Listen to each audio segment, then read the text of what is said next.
Terima kasih buat Randy sama Lady yang memberikan kesempatan ya buat kita mendengar kesaksian yang luar biasa ya. Kita percaya mungkin banyak ibu-ibu yang bertanya gini, kok enak ya, cepat ya, berdoa langsung, wow ya. Kita percaya bahwa setiap kita ini Tuhan punya kepentingan masing-masing. Ada yang cerita hidupnya cerita pendek ya, ada yang cerita hidupnya panjang. Tapi percayalah dalam perjalanan hidup ini 3P saudara. Hidup ini adalah proses, hidup ini adalah pertandingan, dan hidup ini adalah perjuangan. Kita nggak bisa ngomong gini, Tuhan selesai satu. Tapi percayalah, saya sebagai konselor, saya banyak menghadapi ibu-ibu ya, Bu sudah dipulihkan, tapi sekarang datang masalah yang lebih besar. Apa? Keuangan. Saya cuma bilang gini, ya inilah kehidupan, realita. Selesai satu, datang berikutnya. Tapi gak usah takut. Kenapa? Karena Tuhan itu mau membawa saudara dan saya mengalami Tuhan tuh lebih lagi, punya pengalaman yang lebih indah bersama Tuhan, sehingga kita bisa menceritakan betapa hebat, betapa luar biasa Tuhan ya. Kita percaya hari ini ibu-ibu, saya cuma khotbah singkat ya, gak lama-lama, tentang bagaimana saudara harus bertahan di dalam pernikahan. Memang gak mudah ya, apalagi bisa tahu rasanya yang orang kalau diselingkuhi itu sakitnya di sana sini. Rasanya ya kepingin mati tapi ya takut mati gitu ya. Saya dulu gitu ya, saya gini, aduh Tuhan, gimana ini belahan hidup saya separuh sudah hilang gitu ya. Rasanya mau mati juga takut mati, tapi kok nggak mati ya rasanya kok setengah mati gitu ya. Tapi kita percaya hari ini memang kita lihat ya, saya itu kalau setiap hari dalam perjalanan, tadi aja perjalanan ke sini ada seorang ibu yang telepon saya ya, usianya masih 30, baru kena badai, suaminya seperti ini, lagi hamil juga ya. Tapi kita percaya bahwa memang perselingkuhan tuh gini, orang selingkuh itu selalu kalau ditanya gini, ya gimana lagi? Orang selingkuh tuh jatuh cinta sejuta rasanya ya. Kalau kita jatuh cinta sama pasangan hidup kita sendiri, saya percaya ya, khususnya ibu-ibu, bapak-bapak, kalau mau jatuh cinta sejuta rasanya, jangan sama pasangan yang lain. Jatuh cinta sama pasanganmu sendiri. Karena kalau kita jatuh cinta, saya melihat orang-orang yang sudah dipulihkan nanti ya, seperti Randy dan Lady itu, kalau sudah dipulihkan Tuhan, itu cintanya itu sudah cinta mula-mula. Dan ketika cinta mula-mula, berkat Tuhan itu melimpah luar biasa ya. Jadi kalau mau jatuh cinta sejuta rasanya, bangun cinta sama pasanganmu sendiri. Sekalipun kalau lihat ke kiri ngorok, Bu Eli, menikah sama suami saya tambah lama, beban hidup saya tambah berat. Kenapa? Dulu ngoroknya masih pelan, masih gitu. Sekarang Bu Eli, saya perlu obat tidur Bu Eli. Kalau enggak saya yang menderita Bu Eli. Tambah lama tambah tua Bu Eli, perutnya tambah buncit. Begitu perut buncit ngoroknya, itu sepanjang malam Bu Eli. Lah kalau saya enggak minum obat tidur Bu Eli, dia enak terlelap saya Bu Eli. Banyak hal yang dalam pernikahan ini, sekalipun pasanganmu bukan yang ideal ya, tapi percayalah, kita tetap perlu membangun cinta setiap hari. Karena semakin kita mencintai pasangan kita sendiri, percayalah berkat Tuhan itu makin melimpah. Kenapa? Karena Tuhan memerintahkan berkat buat rumah tangga yang bisa diam rukun bersama. Hari ini saya akan bahas di 1 Tesalonika 4 ayat 3-5. Bagaimana pernikahan yang ada di dalam tangan Tuhan, senyatanya kita nggak bisa berjalan dengan kehendak kita sendiri. Yuk kita baca 1 Tesalonika 4 ayat 3-5. Karena inilah kehendak Allah, pengudusanmu, yaitu supaya kamu menjauhi apa saudara? Percabulan. termasuk yang sudah mulai mikirin, kalau dapat dia gantengnya, suami tetangga, suami sendiri error. Lihat suami tetangga, suami teman, romantisnya kelepek-lepek, bayangin.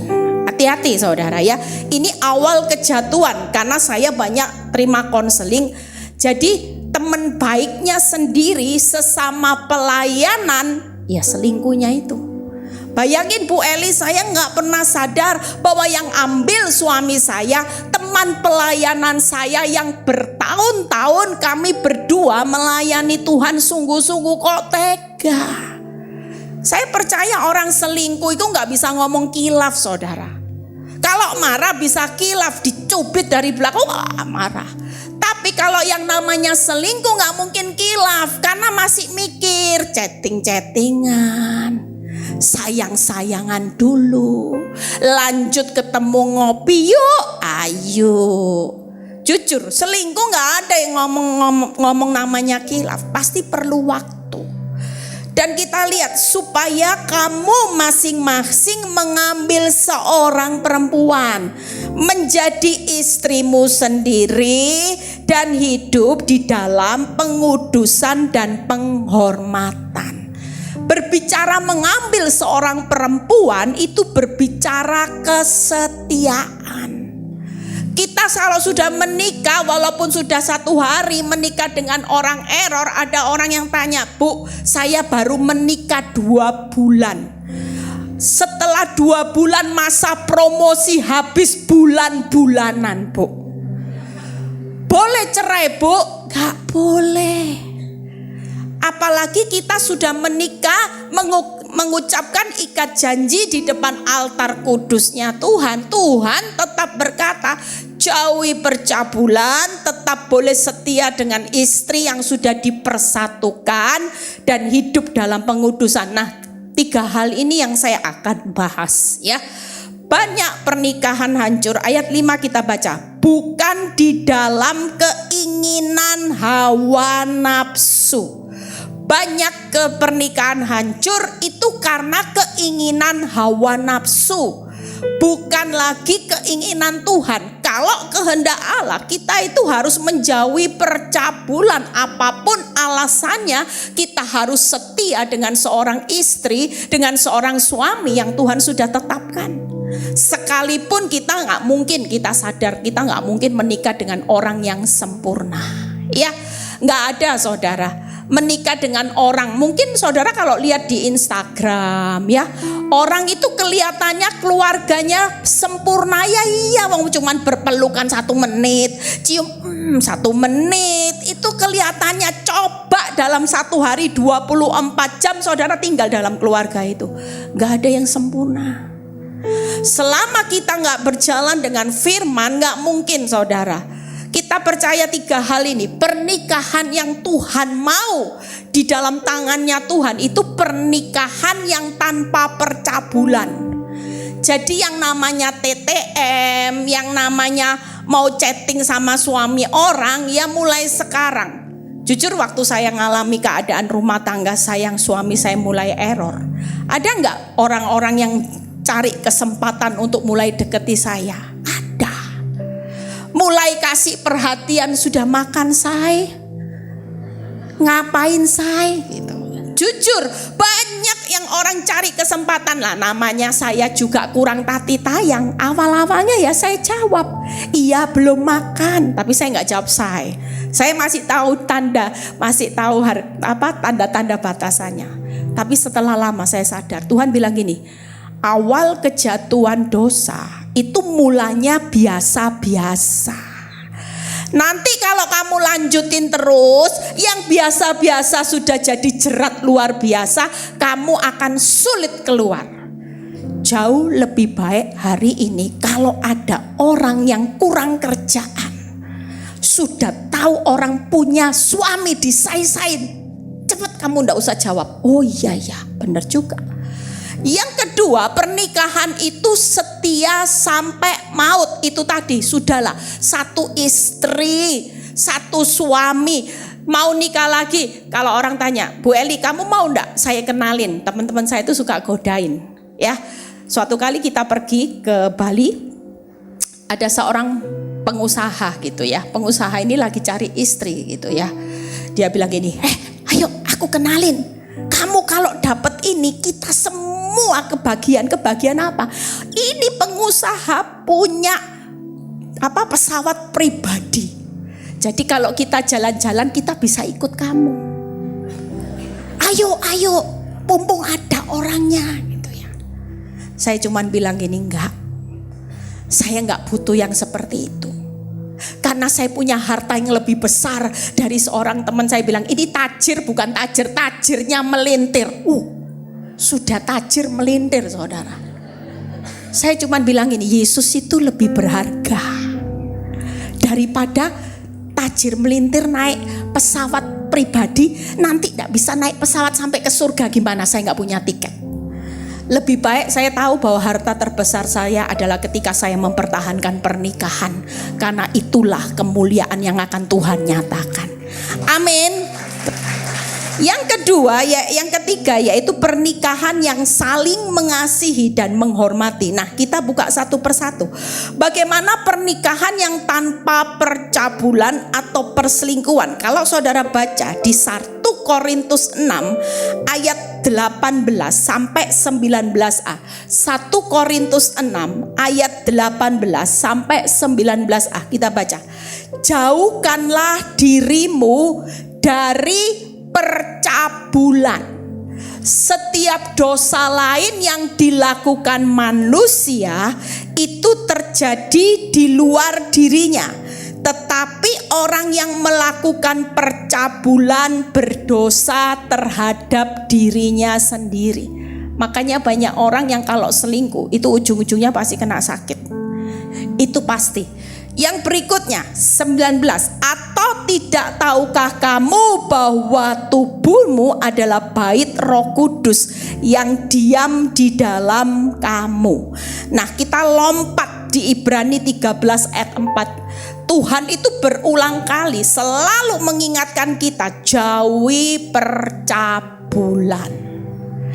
Sekalipun selingkuh itu indah, tetap di dalam pernikahan Kristen, pernikahan yang sudah dikuduskan di altar kudusnya Tuhan, kita tetap harus yang namanya percabulan, perselingkuhan itu sudah nggak ada, saudara. Ibrani 13 ayat 4, ini ayat yang nggak asing. Lihat ya, kata-kata ini kalau diulang, saudara akan ngerti arti pernikahan. Hendaklah kamu semua penuh hormat terhadap perkawinan. Kita tidak bisa setengah hormat. Kalau yang sudah namanya pernikahan itu harus hormatnya penuh. Termasuk saudara harus tahu bahwa pernikahan ini nggak main-main. Sekali menikah saudara harus penuh hormat terhadap perkawinan. Dan janganlah kamu mencemarkan tempat tidur, sebab orang-orang sundal dan pezina akan dihakimi Allah. Makanya saya bilang sama ibu-ibu yang jadi korban perselingkuhan, gak usah takut. Ibu-ibu diam aja, percayalah. Pasangan kita yang lagi selingkuh itu pasti menghadapi penghakiman Allah. Lu kelihatannya mesra bu, tambah mesra tambah lengket kemana-mana berdua berpelukan bu. Tapi kalau sama saya bu, kalau dideketi aja lari-lari kabur bu, dipegang gini aja tangan saya dikipatin Bu Eli, gak apa-apa. Teruslah bertahan seperti tadi Lady bilang, berdoa. Karena percaya waktu kita berdoa ya, banyak istri-istri yang gak pernah tahu gambaran. Kalau mereka bilang gini, Bu saya sudah gak mau jadi keset. Bayangin 6 tahun selingkuh didoakan gak tambah berubah, tambah puara Bu Eli. Yang namanya selingkuhannya diajak ke rumah. Saya itu punya jemaat satu, yang namanya suaminya itu raja tega, sampai bawa selingkuhannya di dalam rumah. Ini istri itu kalau telepon itu nangis, Bu kelewatan. Saya dalam hati saya bilang gini, lihat ya, suami-suami yang tega kayak gitu mati sebentar lagi. Mati loh saudara, ndak lama. Saya waktu dikabarin istrinya, saya bilang gini, aduh Tuhan, tadi itu saking gemesnya gitu ya, sebagai konselor itu kadang terbawa emosi gitu ya. Saya cuma bilang gini, Bu, tenang aja Bu. Kalau suamimu raja tega, nanti apa yang dia tabur, dia tuwe-tuwenya juga tega. Bener loh. Dia bilang, Bu, suami saya tiba-tiba suwehat, sombong, gagah perkasa, cuman sakit di bagian belakang kayak apa ya, kayak tulang, kayak kecetit atau apa gitu loh. Setelah dicek, tahu Bu, ternyata kanker sudah stadium 4. Dan itu sudah menjalar ke tulang, makanya tulangnya sakit bagian belakang. Dan itu Bu, kalau saya kunjungi ke rumah sakit, saudara tahu waktu kunjungi rumah sakit tidak gampang loh, mental disediakan. Karena yang namanya pelakor wanita itu tungguin juga. Bu gimana Bu? Aduh Bu, sudahlah. Dalam hati saya, detik-detik kematian sudah, tidak apa-apa. Yang penting kamu jadi pemenang sampai maut memisahkan.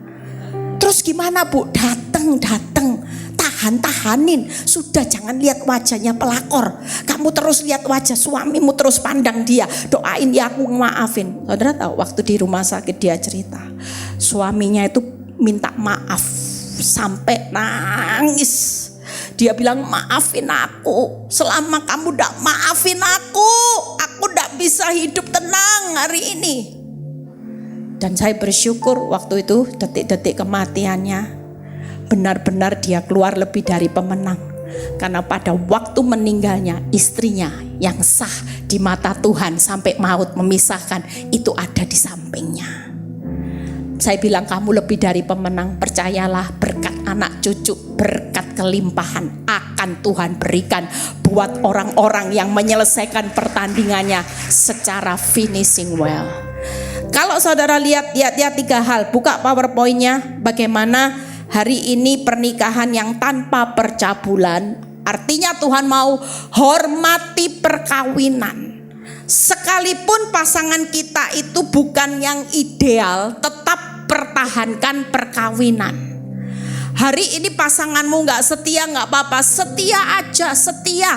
Pasanganmu KDRT, pasanganmu kikir, jangan ditukar tambah sama pasangan yang royal, jangan saudara ya. Walaupun itu tajir melintir sudah bisa menjanjikan yang namanya kemewahan lebih dari suami kita, percayalah itu cuman sia-sia. Itu cuman urusan perkara di bumi. Tapi alangkah jauh lebih baik hari ini kita kejar perkara-perkaranya Tuhan. Istri yang setia sama suami yang gak setia, itu perkaranya Tuhan. Saudara jangan main-main. Saudara pikir kita jadi keset. Kita hari ini ditinggal selingkuh tetap melayani, tetap bukain pintu, malam-malam pulang dari rumah selingkuhannya, Bu Eli, saya bukain pintu tambah jengkel, lihat lipstik di mana-mana. Baunya Bu Eli bikin sakit hati, nggak apa-apa. Saya cuma bilang sama ibu-ibu, layani dia seperti engkau melayani Tuhan. Engkau tetap hormati perkawinan, hormati pasanganmu tanpa lihat bagaimana dia memperlakukan engkau tidak adil. Tapi percayalah, saudara tahu ya, istri yang tiarap walaupun kelihatannya seperti keset diinjak-injak sama suami, ya kelihatannya. Tapi saudara perlu tahu, waktu kita tiarap, suami-suami yang selingkuh itu tidak enak-enak. Dia sedang menghadapi kekuatan Tuhan yang muncul. Kalau ibu-ibu terus cek handphone, maki-maki, berarti kekuatan suami menghadapi kekuatan ibu. Tapi waktu saudara tiarap, sekalipun ini kelihatannya diinjak-injak, tapi kekuatan Tuhan yang muncul, itu hati-hati. Yang berikutnya, tidak akan menuntut, tidak mengotori tempat tidur, dan tidak menuntut cerai. Ya, 3 hal. Yang berikutnya, poin kedua, 1 poin lagi nanti kita akan selesai. Bagaimana pernikahan setia sampai maut yang memisahkan. Ini saya sudah buat videonya ya. Dan ini cukup memberkati banyak orang. Karena selama ini banyak pertanyaan, Bu, Bolehkah orang Kristen itu bercerai? Saudara, kalau baca statement ini, saya ulang lagi, Maleakhi 2 ayat 16a yang berkata, sebab aku membenci perceraian, firman Tuhan Allah Israel. Kalau Tuhan membenci perceraian, berarti dia menghormati perkawinan. Matius 19 ayat 6 yang berkata, demikianlah mereka bukan lagi dua, melainkan satu. Karena itu apa yang telah dipersatukan Allah tidak boleh diceraikan manusia. Makanya kenapa Tuhan itu sangat menghormati pernikahan yang mula-mula. Tuhan itu selalu punya kepentingan buat pernikahan yang mula-mula. Ada seorang ibu yang konseling sama saya gini, Bu, saya ini menikah kedua, dan menikah yang kedua hari ini saya tidak bahagia.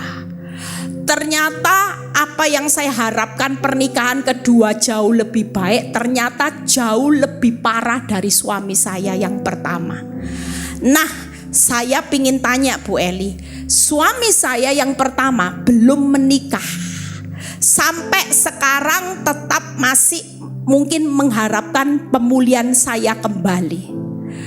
Apakah yang harus saya lakukan? Saya cuma bilang ini, Bu, bagaimanapun ibu doa, minta hikmat sama Tuhan. Tapi yang pasti ketika ibu kembali sama suami yang pertama, itu jelas berkatnya jauh beda dengan pernikahan yang kedua. Anggur-anggur yang manis tetap pernikahan yang mula-mula. Kalau itu Tuhan taruh di hati ibu dan ibu mau kembali sama suami yang pertama, itu jauh lebih baik. Ya, kenapa? Karena yang 3 hal itu tadi. Bagaimana suami istri, buka PowerPoint-nya, pernikahan yang sampai maut yang memisahkan itu karena suami istri sudah dikatakan bukan dua, melainkan satu kesatuan. Jadi waktu suami istri menikah itu jangan pakai kekuatan kita untuk memisahkannya. Nanti saudara tidak akan lihat rencana Tuhan yang di depan, termasuk keturunan ilahi. Karena bagaimanapun keturunan-keturunan yang tetap bersatu di awal itu jelas jauh diberkati Tuhan. Saya itu punya seorang kenalan. Saya lihat anak-anaknya dari seorang ibu ini. Semua anaknya itu diberkati Tuhan luar biasa. Semua anaknya sukses. Dan saya tahu ibu ini gak gampang. Kenapa? Karena ketika masih muda, anak-anaknya masih kecil, suaminya itu sudah selingkuh, ninggalin dia, ndak tanggung jawab. Tapi ibu ini karena mengerti kebenaran, ibu ini nggak pernah mau selingkuh, nggak pernah mau balas, ndak mau diceraikan juga. Dan singkat cerita suaminya juga ndak menceraikan, suaminya tetap berkelana ya, ke dealer ya, puter-puter dealer A, dealer B, dealer C. Sampai suatu kali ketika sudah umur sudah 60 ke atas, dia mulai kena stroke. Ya, kena stroke, sudah tidak bisa apa-apa, tidak bisa kerja. Dan singkat cerita sama subdealernya dikembalikan ke dealer utama. Diserah terimakan. Istilahnya gini, saya sudah tidak mampu ngurusi suami stroke, tidak bisa kerja, jadi beban dalam hidup saya, jadi serah terima. Tapi yang namanya ibu ini dia tetap terima suaminya ya. Ini stroke-nya masih bisa ngomong, masih bisa, tapi sudah dalam keadaan benar-benar tidak bisa kerja apa-apa. Dan ibu ini terima sampai dipelihara, sampai sehat ya, sampai sembuh. Dan saya melihat Tuhan itu tidak pernah berhutang buat kesetiaan. Yang namanya setia, ikut jalannya Tuhan, pikul salibnya Tuhan dengan suami sebagai duri dalam daging. Saudara jangan pikir orang yang Tuhan pakai untuk membentuk karakter Kristus. Dan kalau saudara setia, percayalah upahmu besar di surga sampai anak cucu. Dia bilang 3 anaknya kerja apapun Tuhan buat semuanya berhasil. Itu karena Tuhan perhitungkan bagaimana suami istri itu bukan lagi dua, melainkan satu. Jadi jangan berusaha memisahkan. Suami istri itu dipersatukan oleh Allah. Kalau dipersatukan oleh Allah, standarnya hanya boleh sampai maut memisahkan. Sekalipun saudara banyak alasan, suami saya sudah judi, suami saya sudah ini selingkuh berulang kali, tetap standar yang dipersatukan Allah hanya sampai maut memisahkan. Yang ketiga, suami istri tidak boleh diceraikan oleh manusia. Percayalah, siapa yang lagi suaminya dipisahkan oleh pihak ketiga, kalau kita setia pasti kembali. Yang terakhir, pernikahan yang saling mengasihi dan menghormati. Buka Roma 12 ayat 9 sampai 10 ya. Khususnya ibu-ibu yang datang ke tempat ini mau membekali anak-anak yang mau menikah, mulai terapin. Menikah itu gampang, tapi yang paling sulit adalah mempertahankan pernikahan. Kalau kita menikah itu memulai sesuatu dengan roh. Jangan sampai kalau sudah memulai dengan roh mengakhirinya dengan daging, perceraian ya. Itu pernikahan kembali sampai berapa kali. Pertahankan sesuatu yang dimulai dengan roh, diakhiri dengan roh. Roma 12 ayat 9 sampai 10. Hendaklah kasih itu jangan pura-pura. Jauhilah yang jahat dan lakukan yang baik. 10. Hendaklah kamu apa saudara? Saling mengasihi. Tapi seberapa banyak suami istri sekarang walaupun diam dalam satu rumah, tidak lagi saling mengasihi.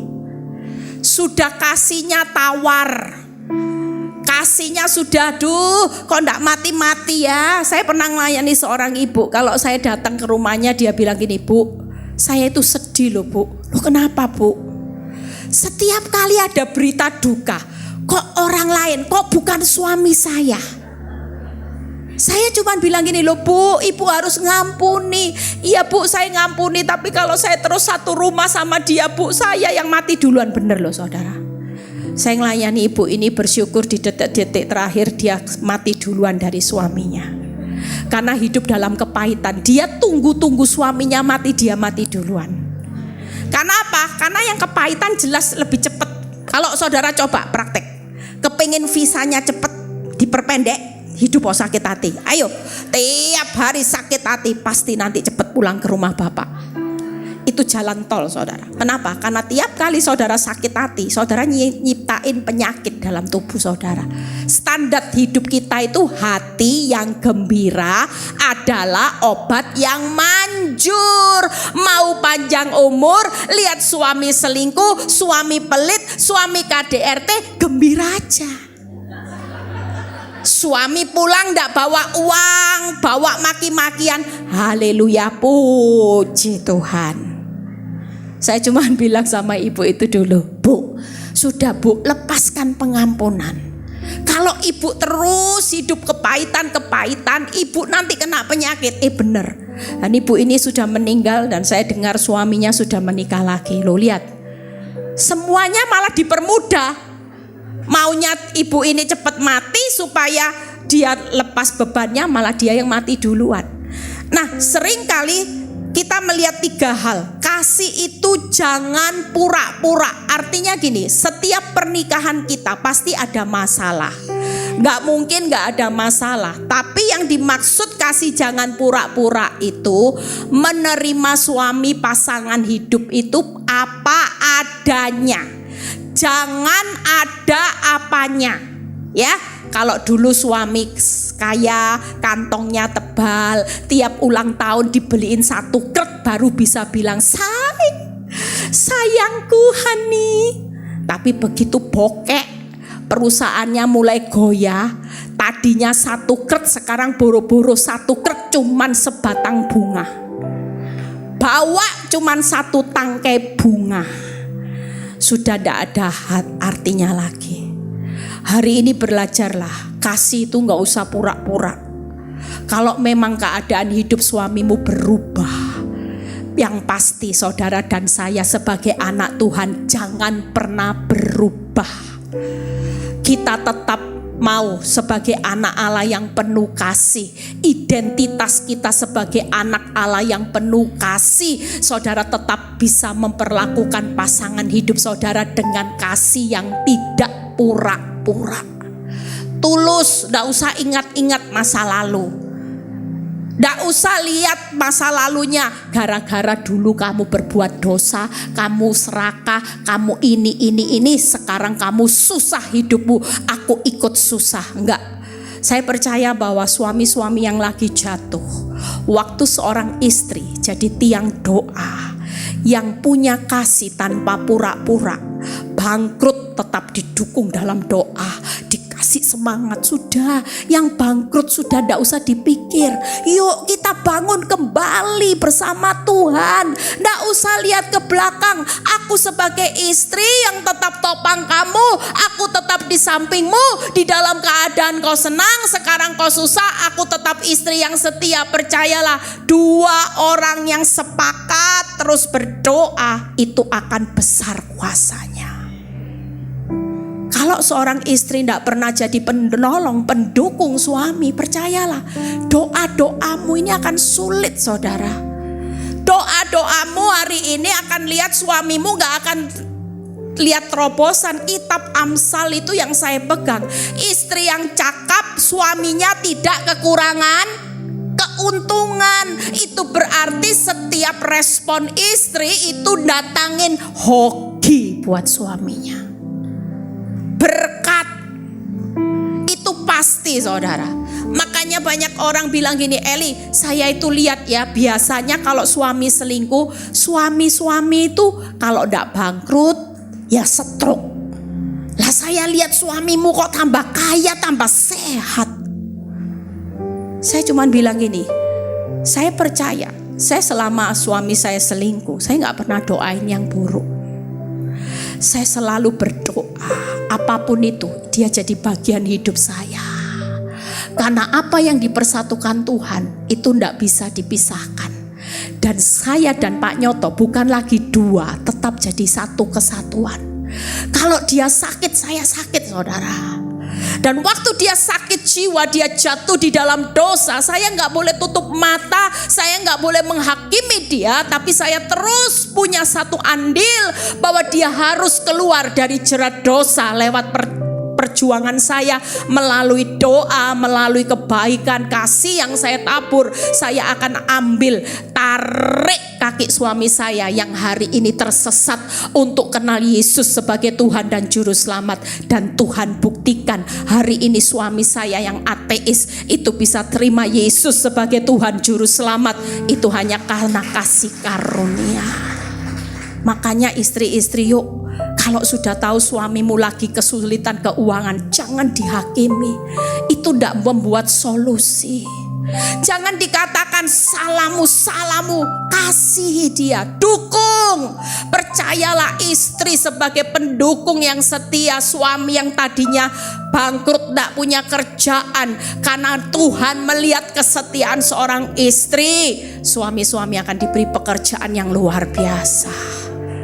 Amin, tepuk tangan buat kemuliaan nama Tuhan.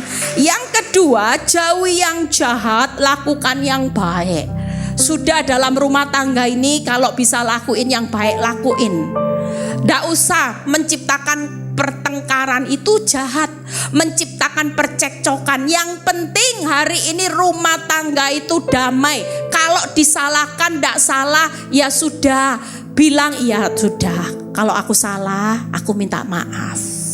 Senyatanya saya sering gak salah, tapi saya disalahin pun saya gak perlu protes, karena saya tahu firman, jauhi yang jahat, lakukan yang baik. Saya selalu berusaha berkata maaf ya. Kalau saya salah, saya maaf. Sudah merendah pun suami saya gak sadar, tetap dibilang, memang kamu dasar menikah sama kamu, nyesel saya. Haleluya, puji Tuhan. Saya berusaha melepas. Coba kalau haleluya puji Tuhan taruh di dalam, kanker, saudara, nyesek lama-lama. Tapi waktu saya menyerahkan sama Tuhan, saya tahu ini cuma proses ya.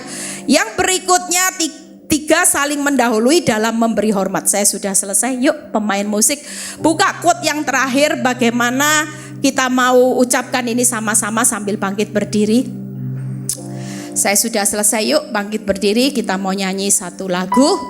Yuk kita ucapkan sama-sama supaya ini jadi rema ketika pulang. Tidak ada yang ngomong rugi ya. Bertahan dengan suami selingkuh, bertahan dengan suami KDRT, suami pelit enggak. Yuk 1, 2, 3. Bertahan dalam pernikahan yang dipersatukan oleh Tuhan akan menikmati anggur yang manis sampai anak cucu. Tepuk tangan buat kemuliaan nama Tuhan. Yuk kita tutupkan. Tutup mata, kita mau nyanyi satu lagu. Januari berakhir, saudara sudah selesai di hadapan Tuhan. Supaya berkat awal tahun itu tetap menjadi milik rumah tangga yang diberkati. Anggur-anggur yang manis akan Tuhan curahkan di tahun-tahun ini. Termasuk anak cucumu nanti akan melihat bagaimana kuasa Tuhan dinyatakan. Selidiki aku, lihat hatiku, apakah ku sungguh mengasihimu, Yesus, Kau yang Maha Tahu dan menilai hidupku, tak ada yang tersembunyi bagi. Selidiki aku, buka hati saudara, jangan keraskan hati. Kalau firman ini berbicara buat saudara, mungkin selama ini kau jadi pasangan hidup yang selalu banyak menuntut pasanganmu untuk berubah. Tapi maukah mulai hari ini biar kasih Tuhan yang memenuhi hati saudara? Maukah kau berubah buat aku? Tuhan berkata, telah kulihat kebaikan-Mu yang tak pernah habis di hidupku. Ku berjuang sampai akhirnya Kau dapati aku tetap. Telah kulihat kebaikan-Mu yang tak pernah habis di hidupku. Ku berjuang sampai akhirnya Kau dapati aku.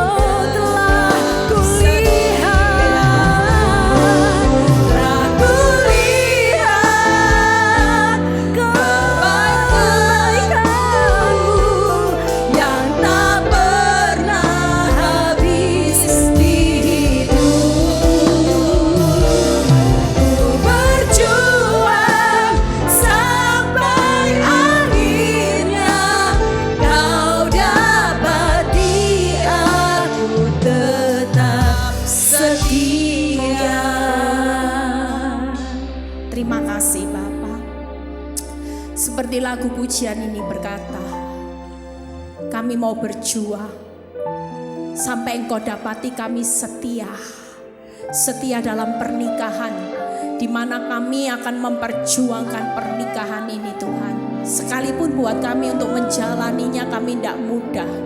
Kami berjalan maju dengan bercucuran air mata, tapi ketika kami setia, kami pulang pasti dengan sorak-sorai. Kami akan menikmati anggur berkat di awal tahun Tuhan.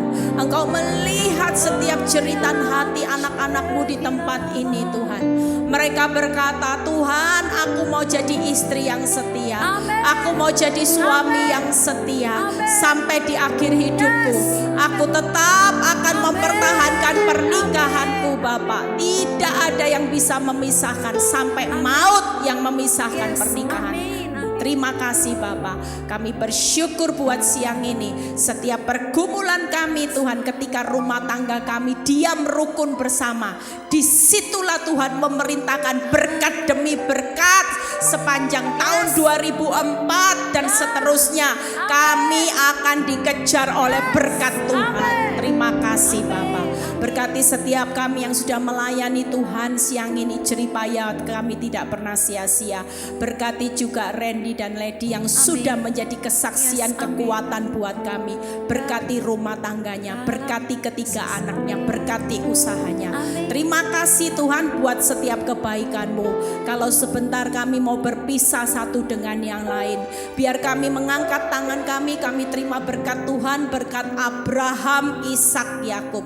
Damai sejahtera Allah Bapa, Putra dan Roh Kudus menyertai saudara dan saya mulai saat ini sampai Maranatha Tuhan Yesus datang kedua kali. Yang diberkati dan percaya berkata amin.